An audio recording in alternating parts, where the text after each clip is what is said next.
Hello everyone and welcome to a look at what you get in the Forged in the Fire update for Fallout Wasteland Warfare, at least the paper and cardboard side of things. For anyone who isn't aware, when Modiphius do a new wave of miniatures, the miniatures themselves don't come with the rules. They do these packs which have new items, new events, etc., along with unit cards, AI cards for solo play, and all that other stuff. Forged in the Fire is following on from the Commonwealth wave, which I believe we did cover in a video, and prior to that was the New Vegas wave. And the next one after this will be Nuka World themed from the Fallout 4 expansion. I think everyone was a little surprised when they decided to go with, what's his name? Jake Finch? I think Jake something. And the Forge, which is kind of like a side quest you can randomly come across in Fallout 4 quite early on. It's pretty near Sanctuary.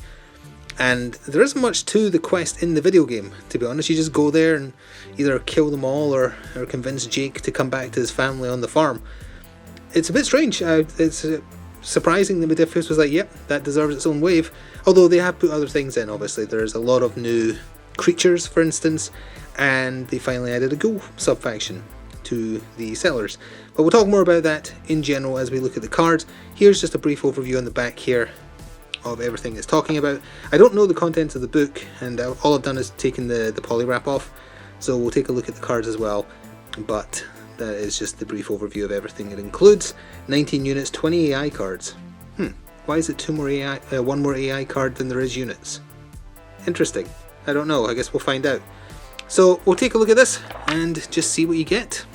I was just noticing there as I was opening the front cover, the Forged Power Armor style was very, very similar to the Fanatic Power Armor style in Fallout 76. So we have achievements. I don't really bother looking at achievements, but these are just things you can try and do in your games. But what do we have here? Forged in the Fire rules, a model gallery, a hobby guide, a strategy guide, and then 1, 2, 3, 4, 5, 6, a 7 stage scenario. I don't know if they're separate or linked. We're not going to look at every single page. If you want that for yourself, you're going to have to buy the contents. If you want the role cards and don't want to use the app, you're going to have to get it anyway. But there's some special rules for Forged, the Slog, which is the ghoul faction. I've forgotten the name of the berries that they're looking after. It is Jake Finch, there he is right there. But there's the models, or some of the models they released with this wave, including a lot of fan favourite creatures, I think. Everybody loves bloatflies, right? Painting your minis. Actually, you know what? I'm very curious. It does say wash your minis. Does it say what base paints they use? I know they like using Army Painter. Yep, it's up there. But they never really are specific with what base paint they use.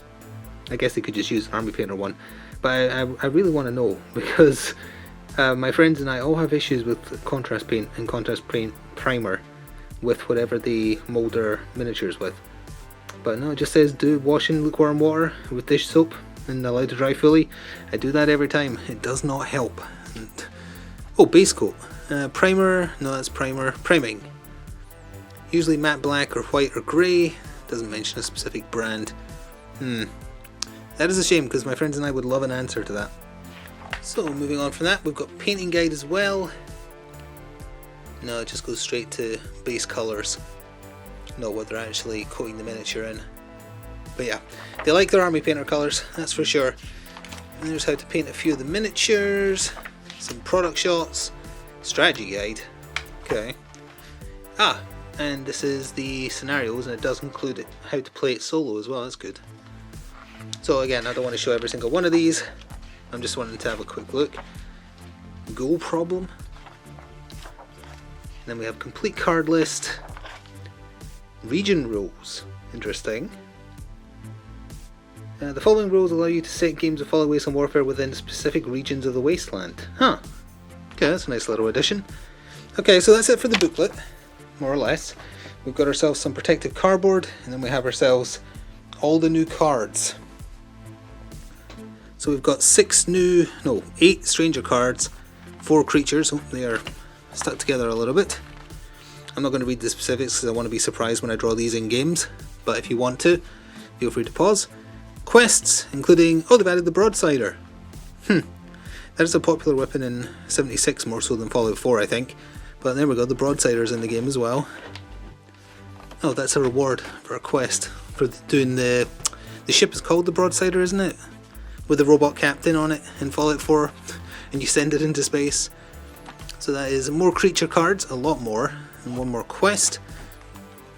I love having more of these in general because it just means the variety of ones you'll discover, whether you're playing, solo or otherwise, is just so much larger.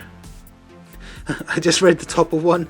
It says, "You spot a Deathclaw egg." I'm going to not read the rest of that one and just hope that we draw it one day. Some more stranger cards, some more danger cards. One of them is called Kid in a Fridge. Okay, so there's some of those. There's the good stuff as well. More danger cards and more event cards. Presumably themed around kind of like the farmland and the forge area of Fallout 4. But yeah, it's always nice to have more variety for that as well. I hope there's more than just that. Bunch more danger cards. Is that 12 more? That is a lot more. Good grief. A Ghoulish Scratch. Unlucky stray shot. This card was built for me. And then we have even more new danger cards. Unusual Noises, Rigged Shotgun, Serrated Edge, Hidden Fragmentation Mine. In general, that's what they are. Here we go, more event cards, perfect. So, yeah, all new event cards.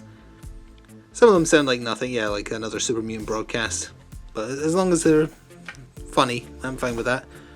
T45 Power Armor card, along with some more quests. Even more quests, with some blanks. Yep, some blanks. Okay. Even more quests, including Grognak the Barbarian quests.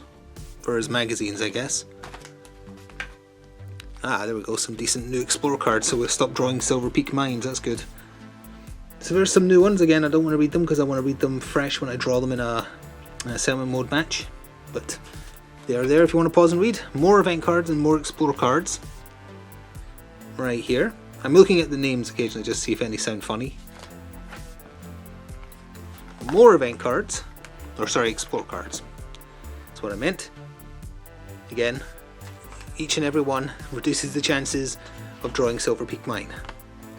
Mass Fusion Building, Crazy Inventor, the Paw Spa Pet Shop. Can take dog meat for a spa day. That'd be fun. So then we get to the new item cards as well. Oh, some of these are the attacks for the new units added, of course, because they are classed as items. But yeah, these will be specific to the enemy types listed, some of them. Hopefully there's some generic items as well. New leader and perk cards, including, that's Slag's Power Armor, so that's a unique Power Armor for the boss of the Forged.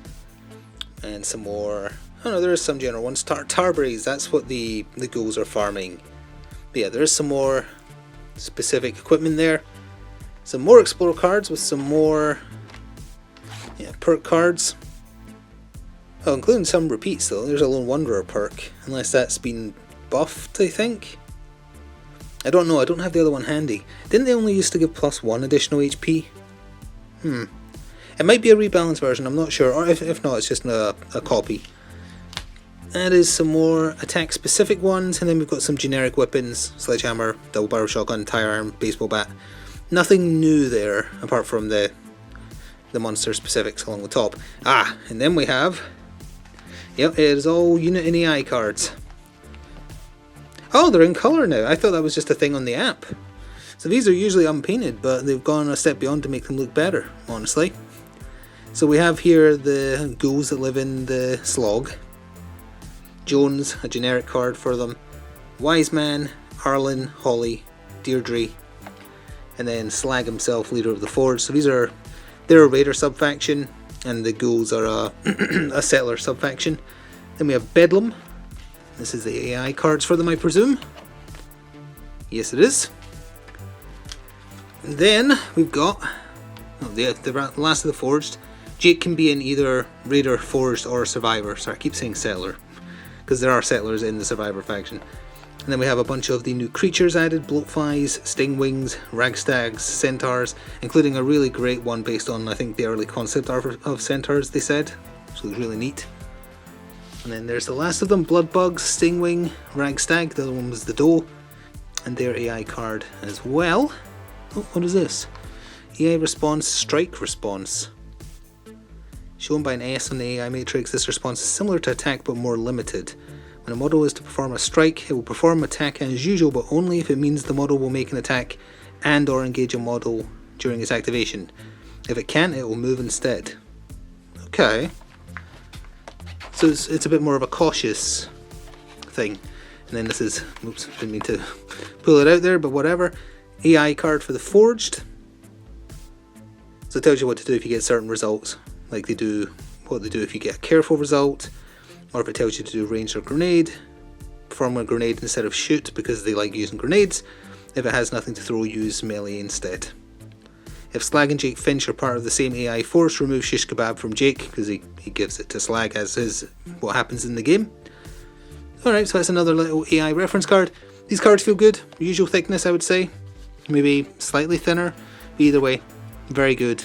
And I don't know if they're water resistant, but they feel like they should be if they're not.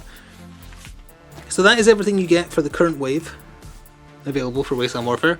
I think that's everything from the wave released now, because sometimes the documentation comes out mid-wave, so some of the stuff is out, but not all of it.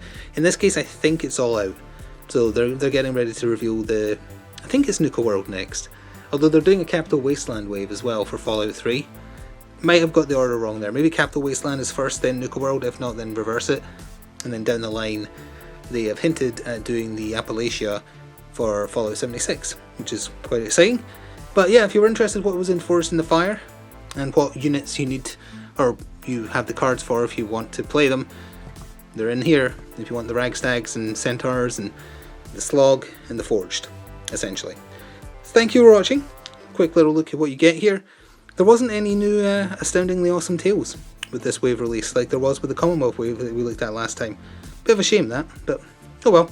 Thank you for watching, and until next time, ta-ta for now.